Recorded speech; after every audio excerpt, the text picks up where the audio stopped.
একজন ক্রিকেটারকে উড়িয়ে আনা হয়েছে। এটা অস্ট্রেলিয়াও করেছিল, আমরা দেখেছিলাম যে মিচেল মার্শ শুরুতে খেলবেন না, পরবর্তীতে মনে করা হচ্ছিল যে তিনি খেলবেন।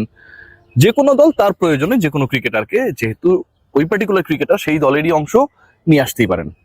বাংলাদেশের ক্ষেত্রে একজন ক্রিকেটার যিনি 14 তারিখ পর্যন্ত দলের মধ্যে ছিলেন, দলের হয়ে খেলেছেন এবং ওয়ানডে সিরিজ জয়ী যেই দলটা সেই দলের সদস্য ছিলেন, এবং 14 তারিখেই ক্যাপ্টেনের ইনজুরি হয়েছে যিনি টি-20-র অধিনায়ক লিটন কুমার দাস।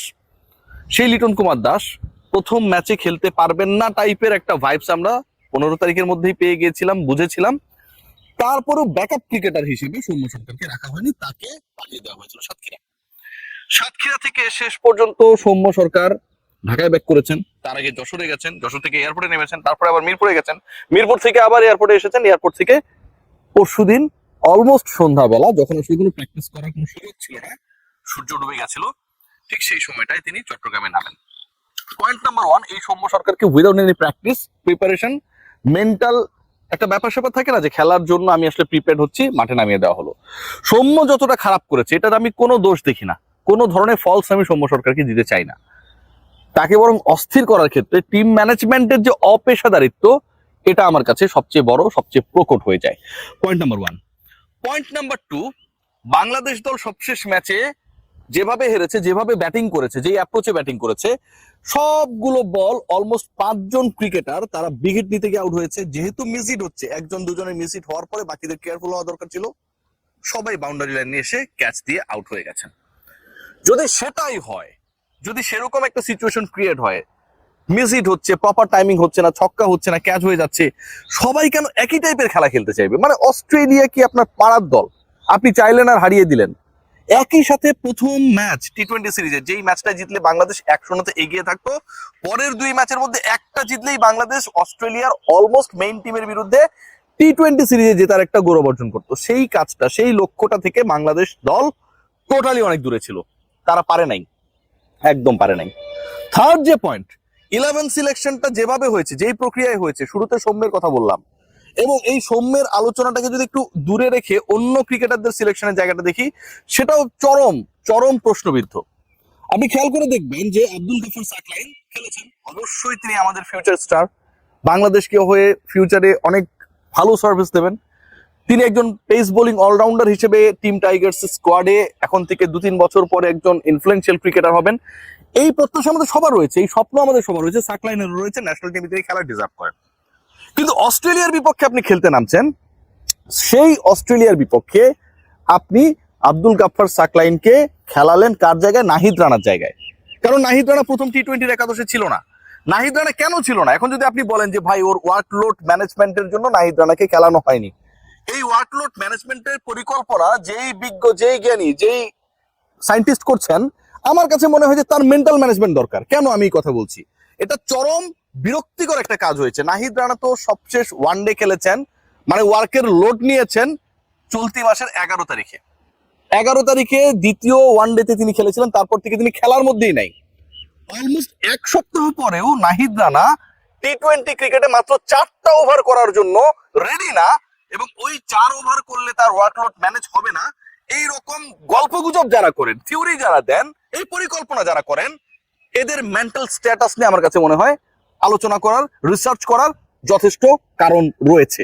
সো এই পরিকল্পনাটা, এই রুটিনটা যিনি দিয়েছেন, আমার কাছে মনে হয় বাংলাদেশের ক্রিকেট ম্যানেজমেন্ট এই দুইটা সম্পর্কে, কোনো একটা সম্পর্কে অথবা উভয় সম্পর্কে তার ধারণার যথেষ্ট যথেষ্ট ঘাটতি রয়েছে। আপনি প্রথম ম্যাচে নামবেন ভাই, অস্ট্রেলিয়ার বিপক্ষে প্রথম ম্যাচে নামার আগে আপনার পরিকল্পনা থাকবে, you have to ensure the presence of your best cricketers. Nahid Rana 6 দিনেও 4 ওভার বল করার জন্য ফিট হতে যদি না পারেন, তাহলে তাকে তো স্কোয়াডে রাখারই দরকার ছিল না। আমার জন্য তো সবচেয়ে ইম্পর্টেন্ট ম্যাচ হচ্ছে প্রথম ম্যাচ। নাহিদ রানা নাই, গাফফার সাকলাইনকে আপনি খেলিয়ে দিলেন, আমার সাকলাইনকে নিয়ে কোনো আপত্তি নাই, কিন্তু এরকম অল ইম্পর্টেন্ট ম্যাচে আপনি যখন এরকম একটা রিপ্লেসমেন্ট করবেন, এবং আগের ওয়ানডেতে না খেলা 6 দিন 7 দিনের বিশ্রামে থাকা একজন ক্রিকেটার 4 ওভার বল করতে পারবে, সেই কনফিডেন্স আপনার মধ্যে থাকবে না, আপনি তাহলে ভুয়া নীতি নির্ধারক, আপনি প্রপার জিনিসটা নিয়ে আসলে খুব বেশি কনসার্নই না। থার্ড যে পয়েন্ট, এটা আরো ভয়াবহ, নাহিদ রানা খেললেন না, এবং এই নাহিদ রানা না খেলার কারণে আমরা যদি খেয়াল করে দেখি, বাংলাদেশে বোলিং ডিপার্টমেন্টটা আসলে ওই রকম ক্লাসই ছিল না। অথচ অস্ট্রেলিয়ার বিপক্ষে বাংলাদেশ যখন প্রথম ওয়ানডেটা জিতলো 21 বছর পর মিরপুর শেরেবাংলা স্টেডিয়ামের স্পোর্টিং উইকেটে, সেখানটায় কিন্তু নাহিদ রানা আলটিমেটলি সবচেয়ে ট্রাবলসাম ক্যারেক্টার হয়ে গিয়েছিল।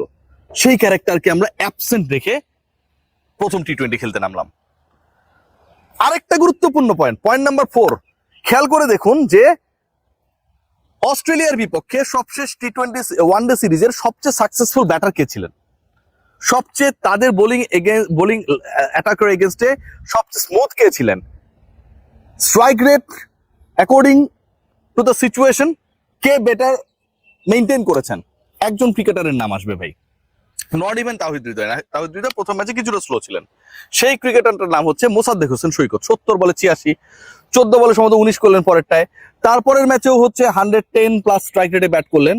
এখন এই same Australian bowling attack almost যারা টি-20তে এখানটায় রয়েছে, অ্যালিস রয়েছে এখানটায়, চ্যাম্পার রয়েছে এখানটায়, এই একই বার্টলেট রয়েছে, বোলিং অ্যাটাকের বিপক্ষে যেই ক্রিকেটারটা 7 দিন আগে, 4 দিন আগে, 5 দিন আগে অসাধারণ পারফরমেন্স করলেন, টুর্নামেন্টের সিরিজের সেরা ক্রিকেটার ছিলেন, তিনি টি-20 সেটআপের মধ্যে কেন আসতে পারলেন না?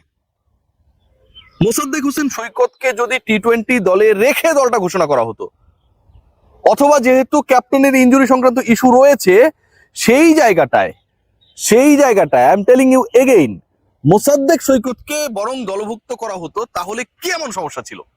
তিনি ফর্মে রয়েছেন, এই একই বোলিং অ্যাটাকের বিপক্ষে সাকসেসফুল ছিলেন, সবশেষ শর্টার ভার্সনের সিরিজে তিনি সিরিজের সেরা ক্রিকেটার ছিলেন, আপনি তাকে কোনোভাবেই বিবেচনা করলেন না, যিনি নিজে একজন বোলিং অপশন।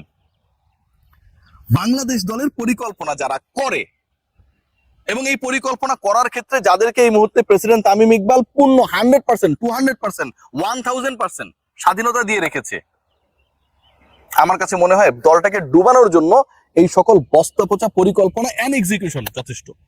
প্রথম ম্যাচে বাংলাদেশ যেভাবে হেরেছে, মনে হয়েছে যে বাংলাদেশ গলি ক্রিকেটে থাকে না, যে একটা কোকা কোলা, একটা 7 আপের বিনিময়ে যেই দল জিতবে হারবে, এইটা হচ্ছে বাজি। বাংলাদেশের ক্রিকেটাররা যেন এরকম একটা বাজি খেলতে নেমেছিল, সবাই ছক্কা মারার চেষ্টা করছে, একবার ধরার কেউ চেষ্টা করছে না। দলের কোনো ডেপথ ছিল না। 11 সিলেকশন করা হয়েছে বেস্ট ক্রিকেটারদেরকে বাইরে রেখে, স্কোয়াড দেওয়া হয়েছে যে ক্রিকেটার পারফর্মার তাকে বাইরে রেখে। এরকম একটা দল এত আয়েসি ভঙ্গিতে, উদাসী ভঙ্গিতে যখন অস্ট্রেলিয়ার মতো একটা দলের বিপক্ষে জয়ের স্বপ্ন দেখবে, সেটা কি আসলে প্রপার হতে পারে? সো আলটিমেটলি তো মোসাদ্দেক সৈকত নেই। পরের ম্যাচে 11-এ আমি যতটুকু দেখছি যে দুটা গুরুত্বপূর্ণ পরিবর্তন আসবে। একটা হচ্ছে either Liton Kumar Das will be back, এটা 50-50 রয়েছে এখন পর্যন্ত যে লিটন খেলবে কি খেলবে না। না খেললে আমি যতটুকু জানতে পেরেছি নুরুল হাসান সোহান উইল বি দ্য পার্ট, কারণ তাকে তো আপনি কিপার ব্যাটার হিসেবেই নিয়েছেন। So keeper batter will be the replacement of a keeper batter. So Mosaddek Liton Kumar দাসের জায়গায় সম্ভবত নুরুল হাসান সোহানকে দেখা যেতে পারে। এবং এই যে নাহিদ রানাকে নিয়ে আমরা এত আলোচনা করছি, আমার কাছে মনে হয় যিনি ওয়ার্কলোড ম্যানেজমেন্টের পরিকল্পনা দিয়েছেন, তার পরিকল্পনা নাহিদ রানা আরো 2 ম্যাচ পরে খেললে ভালো হয়। তো ওইটা আর হবে না। নাহিদ রানা যদি সব ঠিকঠাক থাকে, পরের ম্যাচে বাংলাদেশের 11-এ তাকে দেখা যাবে। আর বাকি যারা 9 জন ছিলেন, ওই 9 জনই থাকবেন, কারণ বোলিং অ্যাটাকে শরীফুল, তাসকিন তারা দুজনই থাকবেন, নাহিদ রানা থাকবেন, শাক মাহাদি থাকবেন, এবং স্পিন ডিপার্টমেন্টে আমরা যেটা দেখেছি এটাতে আসলে বড় কোনো পরিবর্তন আসছে না। ব্যাটিং ওয়াইজ বাংলাদেশ দল যেরকমটা ছিল ওরকমটাই থাকবে। সবাই ভালো থাকবেন, টেক গ্রেট কেয়ার।